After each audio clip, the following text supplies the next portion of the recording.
আসসালামু আলাইকুম। বাংলাদেশ বেতার খুলনা খবর পড়ছি Mohammad Zahidul Islam. Attorney general barrister Ruhul Quddus Kajal বলেছেন, সরকার বিচার বিভাগের স্বাধীনতা নিশ্চিত করা এবং দেশের মানুষের ন্যায় বিচার পাওয়ার অধিকার প্রতিষ্ঠায় ধারাবাহিকভাবে কাজ করে যাচ্ছে। ন্যায় বিচার প্রতিষ্ঠা একটি সাংবিধানিক অঙ্গীকার, আর সে লক্ষ্যে সরকার বিভিন্ন উদ্যোগ বাস্তবায়ন করছে। তিনি গতকাল ঝিনাইদহের মহেশপুর শহরের ডাকবাংলো হলরুমে সুধীজনের সঙ্গে মতবিনিময় সভা শেষে সাংবাদিকদের এক প্রশ্নের জবাবে একথা বলেন।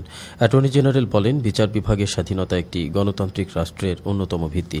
এ স্বাধীনতা নিশ্চিত করতে সরকার প্রয়োজনীয় সব ধরনের পদক্ষেপ নিতে প্রস্তুত রয়েছে।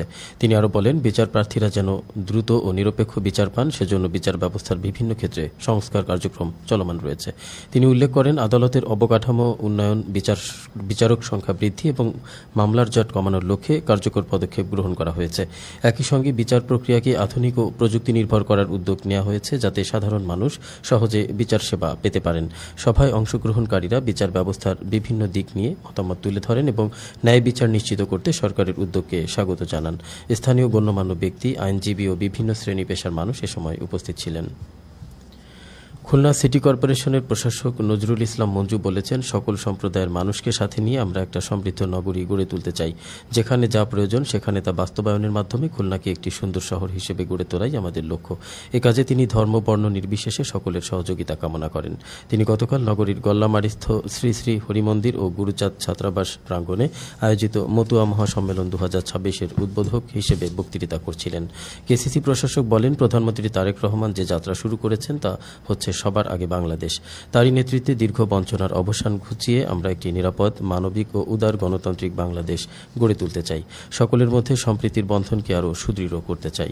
আস্থা এবং বিশ্বাসের সম্পর্ক তৈরি করে আগামীর বাংলাদেশে সবাই আমরা একসাথে বসবাস করব বলে তিনি উল্লেখ করেন এবং মন্দিরের বিদ্যমান সমস্যা সমাধানে সম্ভব সব ধরনের সহযোগিতা প্রদানের আশ্বাস দেন। খুলনা বিভাগীয় শ্রী শ্রী হরিমন্দির পরিচালনা কমিটি ও গুরুচাঁদ ছাত্রাবাস আয়োজিত এ মহাসম্মেলনে খুলনাস্থ ভারতীয় সহকারী হাইকমিশনার চন্দ্রজিৎ মুখার্জি প্রধান অতিথি ছিলেন। মন্দির পরিচালনা কমিটির সভাপতি ডক্টর দুলাল কৃষ্ণ রায়ের সভাপতিত্বে ওরাকান্দির ইন্টারন্যাশনাল হরি গুরুচাঁদ মতুয়া মিশনের সভাপতি সুপতি ঠাকুর শিবু ও ওরাকান্দির আন্তর্জাতিক মতুয়া প্রচার মিশনের সভাপতি সম্পদ ঠাকুর, বিশিষ্ট শিল্পপতি প্রফুল্ল কুমার রায়, হিন্দু ধর্মীয় কল্যাণ ট্রাস্টের ট্রাস্টি সত্যানন্দ দত্ত, ঢাকাস্থ কিশোরলাল ডিগ্রি কলেজের সহকারী অধ্যাপক গৌতম কুমার ঢালি, মন্দির পরিচালনা কমিটির সাধারণ সম্পাদক মৌমি রায় এবং মন্দিরের সাংগঠনিক সম্পাদক অ্যাডভোকেট অপূর্ব বৈদ্য এ সময় উপস্থিত ছিলেন। সুষ্ঠু ও সুশৃঙ্খল পরিবেশে গুচ্ছ পদ্ধতিতে অন্যান্য বিশ্ববিদ্যালয়ের পাশাপাশি ষষ্ঠবারের মতো যশোর বিজ্ঞান ও প্রযুক্তি বিশ্ববিদ্যালয়েও স্নাতক প্রথম বর্ষের এ ইউনিটের ভর্তি পরীক্ষা গতকাল অনুষ্ঠিত হয়। এই ইউনিটে যশোর বিজ্ঞান ও প্রযুক্তি বিশ্ববিদ্যালয় কেন্দ্রে আসন পড়ে ৭,৪৩১ জন শিক্ষার্থীর। এর মধ্যে ৮৫.৪% বেশি শিক্ষার্থী উপস্থিত হয়েছেন বলে জানিয়েছেন পরীক্ষা সংশ্লিষ্টরা। গতকাল জিএসটিভুক্ত সমন্বিত ভর্তি পরীক্ষায় এই ইউনিটে বিজ্ঞান বিভাগ থেকে পাশ করা শিক্ষার্থীদের ভর্তি পরীক্ষা অনুষ্ঠিত হয়। একই দিনে আর্কিটেকচার ব্যবহারিক পরীক্ষাটি বিকেল ৩টা হতে ৪টা পর্যন্ত অনুষ্ঠিত হয়।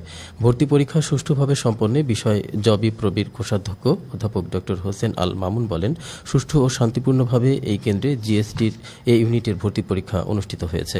ভর্তি পরীক্ষা সুষ্ঠুভাবে সম্পন্ন করার জন্য তিনি জবি প্রবির সকল শিক্ষক, কর্মকর্তা ও কর্মচারীদের আন্তরিক ধন্যবাদ জানান। এছাড়াও বিভিন্ন ক্লাব ও সংগঠনকেও তিনি ধন্যবাদ জানান ভর্তিচ্ছু শিক্ষার্থীদের সহযোগিতা করার জন্য। জবি প্রবির কেন্দ্রের কোঅর্ডিনেটর ও বিজ্ঞান অনুষদের ডিন ড মোহাম্মদ কোরবান আলীর পক্ষ থেকে জানানো হয়, শিক্ষার্থীদের সুবিধার্থে বিশ্ববিদ্যালয়ের বিভিন্ন স্থানে ডিজিটাল ব্যানারে রোল নম্বর, কেন্দ্র এবং ভবন নির্দেশক দেওয়া হয়। একই সঙ্গে শিক্ষার্থীদের সহায়তা দেওয়ার জন্য সকল ভবনের প্রবেশমুখে নিরাপত্তা উপকমিটির সদস্যবৃন্দ, বিএনসিসি, রোভার স্কাউট সহ অন্যান্য স্বেচ্ছাসেবকগণ দায়িত্ব পালন করেন। এর আগে গুচ্ছ পদ্ধতির ভর্তি পরীক্ষা সুষ্ঠুভাবে সম্পন্ন করার জন্য জবি প্রবিতে সর্বাত্মক প্রস্তুতি গ্রহণ করা হয়। ভর্তি পরীক্ষার সময় যে কোনো ধরনের বিশৃঙ্খলা এড়াতে ও পরীক্ষার সুষ্ঠু পরিবেশ নিশ্চিত করতে পর্যাপ্ত পরিমাণ আইনশৃঙ্খলা রক্ষাকারী বাহিনী নিয়োজিত ছিলেন। পরীক্ষা শুরু হওয়ার পর জবি প্রবির কোষাধ্যক্ষ অধ্যাপক ড হোসেন আল মামুন বিভিন্ন পরীক্ষার হল পরিদর্শন করেন। গণযোগাযোগ অধিদপ্তরের বার্ষিক কর্মসম্পাদন চুক্তির আওতায় গতকাল মেহেরপুর শহর ও সদর উপজেলার শ্যামপুর গ্রামে পৃথক কৃষক কার্ড ও হাম বিষয়ে সচেতনতা বৃদ্ধির লক্ষ্যে প্রামাণ্যচিত্র ও চলচ্চিত্র প্রদর্শনীর আয়োজন করা হয়। এতে কৃষক কার্ডের উপকারিতা, কৃষকদের জন্য সরকারি বিভিন্ন সুবিধা এবং হাম রোগের লক্ষণ, প্রতিরোধ ও করণীয় বিষয়গুলো সহজভাবে তুলে ধরা হয়। এছাড়া চলচ্চিত্রের মাধ্যমে স্বাস্থ্য সচেতনতা বৃদ্ধির পাশাপাশি কৃষকদের আধুনিক তথ্য প্রযুক্তি নির্ভর সেবার সঙ্গে সম্পৃক্ত হওয়ার উপর গুরুত্ব আরোপ করা হয়। স্থানীয় কৃষক সহ বিভিন্ন শ্রেণী পেশার মানুষ এ সময় উপস্থিত ছিলেন। জেলা তথ্য অফিস এর আয়োজন করে। খেলার খবর ক্রিকেট। যশোর শামসুল হুদা স্টেডিয়ামে প্রাইম ব্যাংক জাতীয় স্কুল ক্রিকেট টুর্নামেন্টের গতকালের উদ্বোধনী খেলায় যশোর শিক্ষা বোর্ড সরকারি মডেল স্কুল অ্যান্ড কলেজ ১৪৭ রানের বিশাল ব্যবধানে বাদশাহ ফয়সাল ইসলামী ইনস্টিটিউশন উপশহরকে পরাজিত করেছে। যশোর শিক্ষা বোর্ড সরকারি মডেল স্কুল অ্যান্ড কলেজ প্রথমে ব্যাট করে নির্ধারিত ২২ ওভারে ৪ উইকেট হারিয়ে ১৯৩ রান সংগ্রহ করে। জবাবে বাদশাহ ফয়সাল ইসলামী ইনস্টিটিউশন ১১ ওভারে সবকটি উইকেট হারিয়ে মাত্র ৪৬ রান করতে সমর্থ হয়। এর আগে পুলিশ সুপার সৈয়দ রফিকুল ইসলাম প্রধান অতিথি হিসেবে এই টুর্নামেন্টের উদ্বোধন করেন। উল্লেখ্য, দুটি গ্রুপে বিভক্ত হয়ে জেলার ৮টি শিক্ষা প্রতিষ্ঠান এই টুর্নামেন্টে অংশ নিচ্ছে। বাংলাদেশ ক্রিকেট বোর্ড ও যশোর জেলা ক্রীড়া সংস্থা যৌথভাবে এর আয়োজন করেছে। সবশেষে আবহাওয়া। আজ বেলা ১টা পর্যন্ত পূর্বাভাসে বলা হয়েছে দেশের অভ্যন্তরীণ নদীবন্দরসমূহের জন্য কোনো সতর্কবাণী নেই এবং কোনো সংকেত দেখাতে হবে না। খবর শেষ হলো। আমাদের পরবর্তী খবর প্রচারিত হবে দুপুর ১২টা ১০ মিনিটে বাংলায়।